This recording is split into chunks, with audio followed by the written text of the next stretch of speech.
You remember, or you may recall, that I shared last night that when I was in Maryland, I saw the Holy Spirit. He came into the church and he revealed that he's going to manifest like a mighty great flood that will flood this entire world one more time. More than what the apostles saw on the day of Pentecost. On the day of Pentecost, it was just a rushing mighty wind. Just a wind. But what is going to happen in these last days? A flood is going to come. Early rain and latter rain together in these last days. And that will be a deluge of a great flood. And this particular number, there were 4 supernatural signs in the heavens. You notice that? Have you heard about it? There were meteors that never showed up for the last 800 years. Suddenly appeared very close to Earth. And this meteor is not going to come again until another 800 years. And none of us will be alive by then. Isn't it? Are you going to be 800 years old? No. We can hardly cross 50 in today's toxic society. Anywhere, everywhere, there's nothing organic, clean anymore. Any food is toxic, right? Even when they tell you it's organic, it is toxic. So which one to believe? The good old burgers are also now having E. coli virus. So don't go to there. That's why during this month that I'm here, I never touch a burger. Anyway, so the meteors that have never appeared in the last 800 years suddenly appeared. That was a sign. And it appeared on Rosh Hashanah. Yeah, 2085. And then there was this solar eclipse. And then there was this blood moon. Another meteor flew by. So there were 2 meteor showers. Unusual meteor showers again. That will not happen again for many, many, many years. Happened all between October 2nd to October 4th. Then came this unusual rainfall. Many nations of the world. And they were flooded. Unusual rainfall. Not in the last 40 years, not in the last 60 years, not in the last 80 years. It all came in like one stock. And all within October 4. Why? It could have come any other day, right? Why on that day? And on October 4, the beginning of the new year, right? And in the Jewish culture or tradition, they give a name or number for the years, right? This is what? 5785. And there is a meaning to that. That is, it is the year of the open heaven. Yes. The year of the open heaven where angels will be ascending and descending. Like the one that you read in Jacob's experience. A ladder being stretched out and angels ascending, descending. It signifies the outpouring of the glory. Outpouring. The bringing down the glory and the taking up of the sacrifices that we would sow in righteousness unto God. So for all this to happen, first, the ground must be fallowed. The ground. So let me begin by narrating how exactly I saw last night. So towards the end of my prayer, I saw an angel appear on the right side here, and then the Lord Jesus appear in the center of this aisle, and he had a spade in his hand, more like a rod, not a spade, a rod. And he used the rod and was breaking up the ground.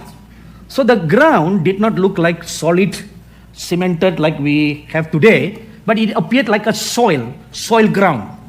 So when it looked like soil ground, he began to break them up, just dig deep into the ground and broke up the ground, and brown soil was all unearthed. It brought out until there was a large area of soil, ground that was broken up. And that's when the Lord then turned and looked at me and he said, tell them, break up the fallow ground. Break up the fallow ground. So this was the vision that I saw last night. There are only 2 scriptures in the entire Bible that talks about breaking up the fallow ground. Let's look at the first scripture. Please turn your Bibles with me to Jeremiah chapter 4 verse 3. In Jeremiah chapter 4 verse 3 we read like this. For thus says the Lord to the men of Judah and Jerusalem, break up your fallow ground and do not sow among thorns. So 2 commands is given. 2 commands are given. Firstly, break up the fallow ground. Secondly, do not sow among the thorns. So which tells us that there were people sowing among the thorns. Right? See, when you read the scriptures, you have to analyze even the opposite. What exactly the scripture is telling us. Why is there a do not?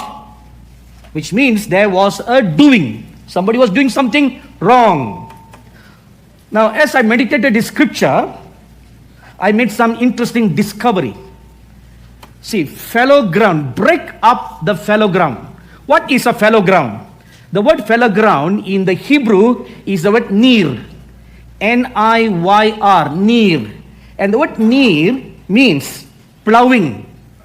That is freshly plowed land. So fallow ground means it's a plowed land which is ready for sowing seeds. During one of my visits to Tibet in the year 1992, I landed at the airport in Tibet and we drove from the airport to the capital city, which is about 3 hours journey. So along the way, we drove by a harvest field and I saw the Tibetan people doing work of harvesting the land or plowing the land. So I told the driver, just stop a while. I want to observe the process. So they were working in teams of 3s. The first team was plowing the land using a yak. Have you seen a yak? Yeah. All right. It's a beautiful animal. But don't go and meddle with the yak. If you meddle with the yak, he will turn like a ferocious bull and will mow you to death. So that's how. But they are very, very tender, sweet, loving, humble, until they are provoked, like the Nepali people. So a man pushes the yak and he has a plow behind it and he goes up and down the entire field, breaking up the ground. So after he is done, comes the second team. The second team had a bag of seeds. So he follows behind the yak by throwing the seeds on the ground. So they will go around, And then comes the third team. The third team had a wooden stick in his hand with a flat base. So he used the stick to stamp on the ground. That is to close up the land where the seeds are sown. So this was the process that they do there, following the ground. So this is the first part. Now, the scripture says here, break up the fallow ground, which means a land that is already cultivated, a land that is already made ready to receive the harvest, or not the harvest, receive a seed, receive for a planting, which means the land has been made ready. That work is still not completed. There is another process that is needed. And that second process is called break up the fallow ground. Break it up. Break it up. Now why? Now before we look at the why, now look at the second part of this scripture, Jeremiah 4:3. Do not sow among thorns. In the parable that the Lord Jesus spoke about the sower in Matthew chapter 13, verses 3 to 8, he mentioned that a sower went to sow seeds. So the sower had a bag full of seeds and he was sowing on a land that was already fallowed. a plowed land that is now ready to receive the seeds. Now, so please observe, stage 1 was completed. Stage 1 is following the ground, preparing the ground. Stage 1. So then comes stage 2, sowing the seed. So when the sower went and he sowed the seeds, he threw them randomly. So some fell on the wayside. Part 1. Part 2, some fell on stony ground. Part 3, some fell on thorns. And part 4, some fell on good ground. This evening, the Holy Spirit showed me this parable like I've never seen it before in my entire life. So what that signifies, see, the ground was already plowed. The ground already plowed. The seeds that fell on the wayside fell on the wayside of the plowed land. The seeds that fell on the stones fell on the stones that were in the plowed land. And the seeds that fell on the thorns fell on the thorns that were in the plowed land. And then the seeds that fell on the good ground, on the plowed land. So, the land was plowed, fallowed, yet there were stones. Yet there were thorns. The land was plowed, but stones were still there. Thorns were still there. Then the wayside thing, like a wishy-washy kind of an attitude, was still there. So what does this signify? The fallowed ground signifies the first stage of salvation. First stage of salvation. First stage of you coming to the Lord. Your land, your heart was fallowed. You received the word of God. You came to a meeting, you came to a church, you heard the word of God. The word was sown into you. While you were hearing, you came under conviction of the Holy Spirit. No preacher's word can bring a person to salvation. No matter how flowery, no matter how much they shout, no matter how much tenderly with love they preach, or with compassion or with tears, it is never going to convict anybody. It is the Holy Spirit. Who is the Holy Spirit who can convict us. Even while you are hearing the word, it is the Holy Spirit who does the work. Let me give you one example. On June 1st, 1978, so I attended a seminar, supposed to be a science seminar. So I went to the seminar. I sat at the top of the auditorium. The large auditorium could seat about 500 people. So by the time I entered the auditorium, it was already packed. So I was ushered to the balcony. So I sat on the balcony and I was looking down, and there was a choir that was singing. So I wondered, if this is a seminar, how come they are singing? You don't sing in a seminar, right? No. Science seminar, medical seminar, nobody sings there. So, okay, it's all right. They'll just want to, pass the time or until crowd comes. And then came the speaker, an American man, M.T. Bascom. I will never forget his name. Evangelist M.T. Bascom. So he preached a message on evolution. A flawless scientific teaching on evolution for 20 minutes. How science says things all evolve. At the end of his 20 minutes, he said, now that's what science says. Now let me tell you what the Bible says. So then he shared about how God created the world. So till then, before he touched on the Bible, that talk was so interesting. Because I was a science student and I was planning to take on medicine. So it was very interesting, no? But when it came to this God thing, it turned me off. Turned me off because in Hinduism, we worship 330 million gods. Plenty. We have a God for everything. This problem, one God. That problem, one God. This problem, another God. So you see, for every department, there is a God. Anyway, so at the end of his message, he gave an altar call. Jesus Christ is a true living God. If you want to accept him as your savior, please get up from your seats and come to the front. So a lot of people stood up to go. And I too stood up, not to go down, but to go home.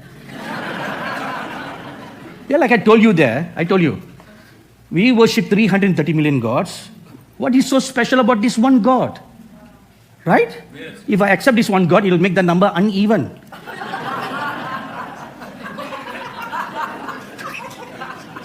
I'm trying not to laugh.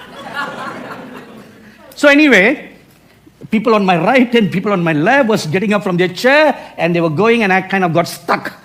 So I thought, all right, let me sit in the chair and wait until the crowd clears. So I sat on the chair and I was listening as a preacher. And suddenly, I heard a voice within me. This is the true God. Go and follow him. A clear, audible voice. This is the true God. Go and follow him. I looked around from where this voice was coming. There was nobody on my right, nobody on my left, none in the front, none on the back. But where is this voice coming from? And he spoke again, repeatedly. This is the true God. Go and follow him. Each time the voice spoke, it became louder and louder and louder.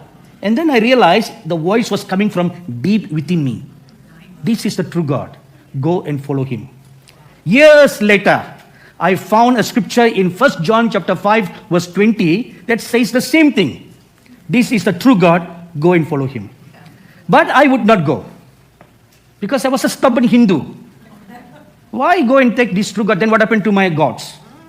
If this is true God, what happened to my gods? Are they not true? So I debated this. So I sat on the chair and people were all going one by one. And the preacher was giving the altar call, come, come. And the choir was singing, altar call songs. They were singing. And this voice is speaking, this is the true God. Go and follow him. I would not go. And then the chair on which I was sitting began to shake. It literally shook. The chair on the right and the chair on the left did not shake, except the chair on which I was sitting. It shook. Like as if to say, get up, get up. Why are you still sitting? And the voice was still speaking. This is the true God. Go and follow him. And you know what I did? I held on to the handle to stop the shaking. So no matter how much I held onto the handle, now I was shaking. And the voice was still speaking. This is the true God. Go and follow him. So now there's two supernatural things taking place. But I still would not budge. And the poor preacher was saying, come, come. Then the third thing happened. I felt a hand below my back. Real hand. I looked, there was nobody. But a real hand, and it gently lifted me up to my feet. Like, you use a jack to lift up a car. So I was rising up. So now I'm standing up, and the voice is still speaking. This is the true God. So I thought to myself, better obey. You know why? Because I was up there on the balcony. If I'm not going to obey now, this hand is going to grab me and throw me down. So the moment I will, now listen, the moment I will to follow, the hand that was below my back came and clasped my hand. And it pulled me gently, very gently. And I walked down 3 flights of steps and came and stood in a corner. Now let's imagine the auditorium, the stage was something like this. And I stood in this corner. I clearly remember this like it happened yesterday. Most of the other people, about 50, all stood on the right side, in the center, but no one stood in the left side. So I came and I stood in the left side, and it seems that the preacher was waiting for me all the while. As soon as I came, let us all pray, he said. No more altar call after that. Now, the point is this. The preacher's word did not bring me or did not brought me to the Lord. It was the Holy Spirit.